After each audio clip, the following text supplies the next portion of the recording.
Dalam nama Bapa, Putra, dan Roh Kudus. Amin. Tuhan, terima kasih atas berkat yang Kau limpahkan kepada kami, kesehatan, dan semangat untuk terus belajar. Kami mohon berkatilah kami, agar kami dapat belajar pada kesempatan ini dengan baik demi Kristus Tuhan kami. Dalam nama Bapa, Putra, dan Roh Kudus. Amin. Anak-anak, kita akan membahas topik sifat atau ciri gereja Katolik. Pada pertemuan sebelumnya kita sudah mendalami ciri gereja yang satu, ciri gereja yang kudus, dan sekarang adalah ciri gereja yang Katolik. Nah, sebelum kita memulai mendalami materi ini, saya mengingatkan kepada kita semua, marilah kita melakukan satu perbuatan baik, yaitu like, subscribe, dan share kepada teman-teman atau rekan-rekan kita supaya mereka juga mengalami pembelajaran dengan sangat baik. Para peserta pembelajar, sifat gereja Katolik. Jika ditanya apa indikator yang akan kita capai pada pembelajaran ini, yang pertama adalah kalian bisa menjelaskan arti gereja yang Katolik berdasarkan Lumen Gentium artikel 13. Dua, menjelaskan arti gereja yang Katolik menurut ajaran Kitab Suci. Yang ketiga, mendeskripsikan usaha-usaha untuk mewujudkan gereja Katolik itu apa saja. Keempat, menguraikan konsekuensi gereja Katolik bagi para warganya itu apa. Kalau diartikan gereja yang Katolik itu seperti bla bla bla, lalu apa konsekuensi? Dan kelima adalah membuat refleksi upaya yang bisa kita lakukan sebagai anggota gereja yang Katolik itu apa saja. Inilah indikator yang akan kita capai pada proses pembelajaran pendalaman sifat gereja yang Katolik. Kita mereview sebentar, pada waktu pertemuan sebelumnya kita membicarakan gereja yang satu. Jika dikatakan gereja yang satu, ciri gereja yang satu itu artinya apa? Artinya adalah satu iman, satu Tuhan, satu roh, satu pimpinan, yaitu Paus sebagai kolegial para uskup yang diangkat oleh Yesus menggantikan Petrus. Ini adalah arti satu iman akan Yesus Kristus, satu Tuhan Yesus Kristus, satu roh dari Allah, satu pemimpin, yaitu Paus, dan itu Paus menggantikan Petrus. Kalau ditanya tidak ada orang lalu tidak percaya dengan Paus sebagai pemimpin tertinggi menggantikan Petrus, tentu itu tidak bisa disebut sebagai satu kesatuan dalam gereja kita. Nah, yang kedua kita bicara mengenai gereja yang kudus. Kekudusan gereja bukan berasal dari gereja itu sendiri, melainkan dari mana? Dari Allah, melalui Yesus yang telah mengorbankan hidupnya di salib, wafat, dan bangkit. Dan roh Allah itu sendiri yang menguduskan di dalam kesatuan dengan para kudus. Jadi kekudusan gereja atau kekudusan kita masing-masing, itu sebenarnya bukan berasal dari diri kita, bukan berasal dari jerih payah kita, tetapi apa? Pemberian dari Allah, diberikan oleh Allah melalui Yesus Kristus. Yesus yang telah mengorbankan hidupnya di salib, wafat, dan bangkit. Dan roh Allah sendiri yang menguduskan kita di dalam kehidupan gereja. Nah, sekarang kita akan bicara tentang ciri gereja yang Katolik. Apa itu ciri gereja yang Katolik? Ciri gereja yang Katolik, kalau orang ditanya apa itu Katolik, ada yang menjawab, ya yang penting saya Katolik. Nggak penting, saya nggak tahu, pokoknya yang penting saya Katolik. Nah, jawaban itu sebenarnya sangat berbahaya dan bisa menjadi kendala dan membuat orang tersebut mudah sekali untuk ragu, untuk bimbang di dalam imannya, sehingga mereka keluar dari gereja Katolik. Karena mereka tidak memahami Katolik itu seperti apa. Karena itu penting sekali kita memahami arti Katolik. Kata Katolik itu sendiri dari bahasa Latin Catholicus, yang berarti universal atau umum. Dan kata Katolik itu sebenarnya sudah digunakan pada abad kedua Masehi, yaitu pada zamannya Santo Ignatius dari Antioquia menjadi uskup. Ciri Katolik mengandung arti gereja yang utuh. Gereja yang lengkap menerapkan sistem yang berlaku dari gereja. Jadi gereja yang lengkap menerapkan sistem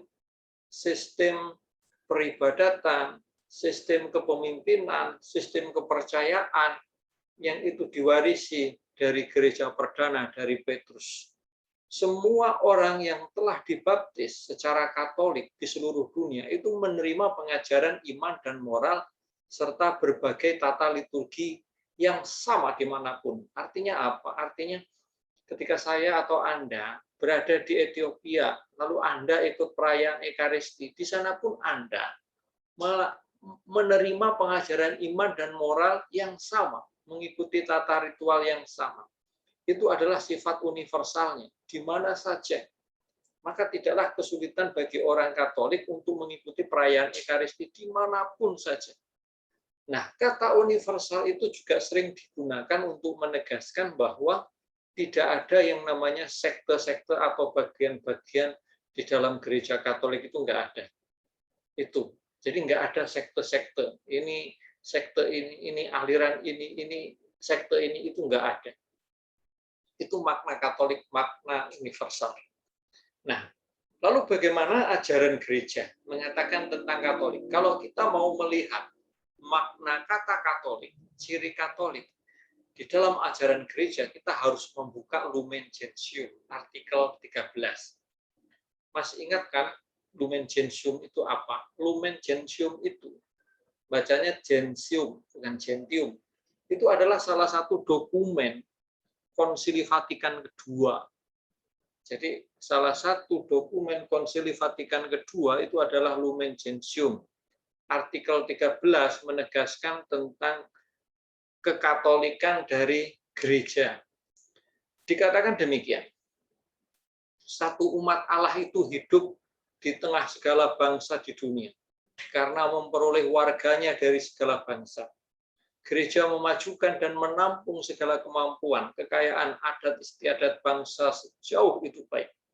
Gereja yang Katolik secara tepat guna dan tiada hentinya berusaha merangkum segenap umat manusia beserta segala harta kekayaannya di bawah Kristus kepala dalam kesatuan rohnya.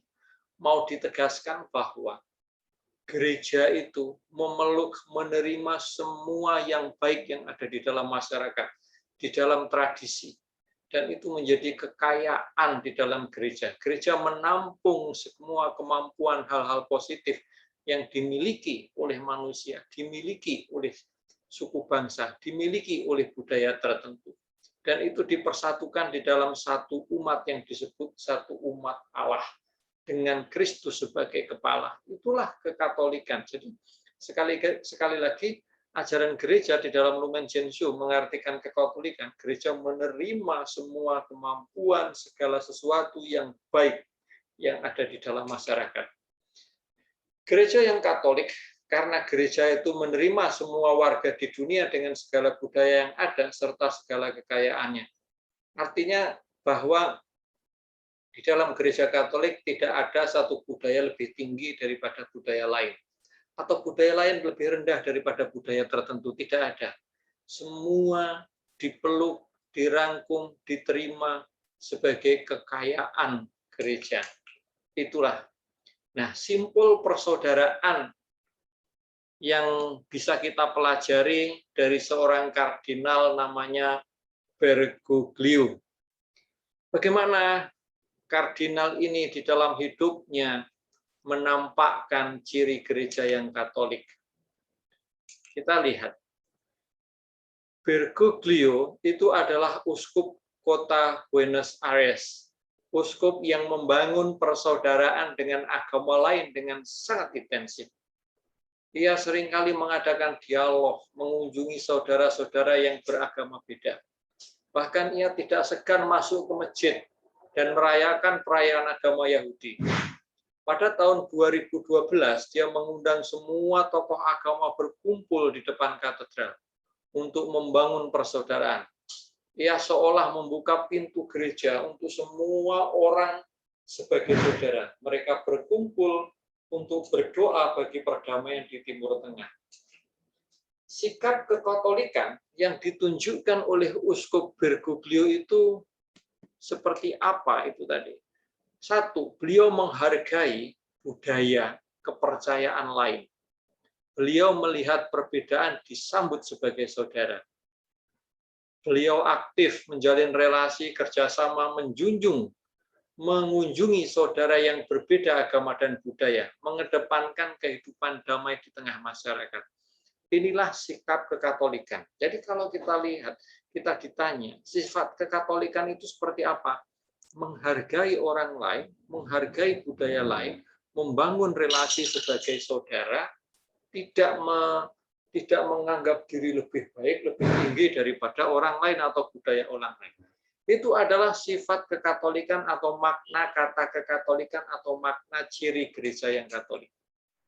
Nah, menurut Lumen Gentium artikel 13 tadi, makna kekatolikan bermakna bahwa setiap orang dipanggil oleh Allah untuk menjadi umat Allah. Setiap orang, siapa saja, bukan hanya kita.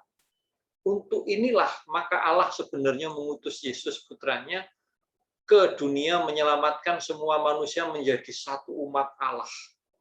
Jadi Yesus itu untuk semua umat manusia. Satu umat Allah itu tinggal di seluruh dunia dengan satu roh yang sama. Mereka saling berhubungan. Saya, kita, Anda, saya itu saling berhubungan dengan Anda dimanapun Anda berada. Gereja memajukan dan menampung segala kemampuan, kekayaan, adat istiadat bangsa-bangsa sejauh itu baik. Nah, sejauh itu baik. Tetapi dengan mempunyai juga, dengan menampungnya juga berarti sebenarnya memurnikan dan menguatkan dan mengangkat budaya tersebut ke dalam sebuah tataran yang ilahi, dijadikan bagian dari karya keselamatan Allah. Di sini gereja terus berkembang, gereja dinamis, dan memajukan dunia menjadi lebih baik. Maka dari sini kita bisa melihat bahwa makna kekatolikan itu selain menghargai orang lain, menghormati orang lain, agama lain, juga berjuang agar dunia ini berkembang menjadi lebih baik. Semua tindakan-tindakan kita yang membuat keadaan menjadi lebih baik, hidup masyarakat lebih damai, itu berarti Anda sudah memperjuangkan kekatolikan. Sebagai sebuah refleksi, mari kita melakukan berikut ini. Tindakan sebagai anggota gereja yang bisa kita lakukan untuk menampakkan ciri kekatolikan bisa kerjasama dengan orang yang berbeda agama, kerja bakti, memberi ucapan selamat hari raya kepada pemeluk agama, membantu orang yang berkekurangan tanpa pandang agama. Nah, sekarang silahkan kalian menulis hal lain yang kalian bisa lakukan, baik sebagai pribadi maupun bersama-sama umat di lingkungan, supaya terwujud kehidupan masyarakat yang damai, penghormatan, kebahagiaan orang lain. Apa yang bisa kamu lakukan? Itu artinya kita sudah melakukan upaya hal-hal yang menampakkan gereja yang Katolik. Itu saja.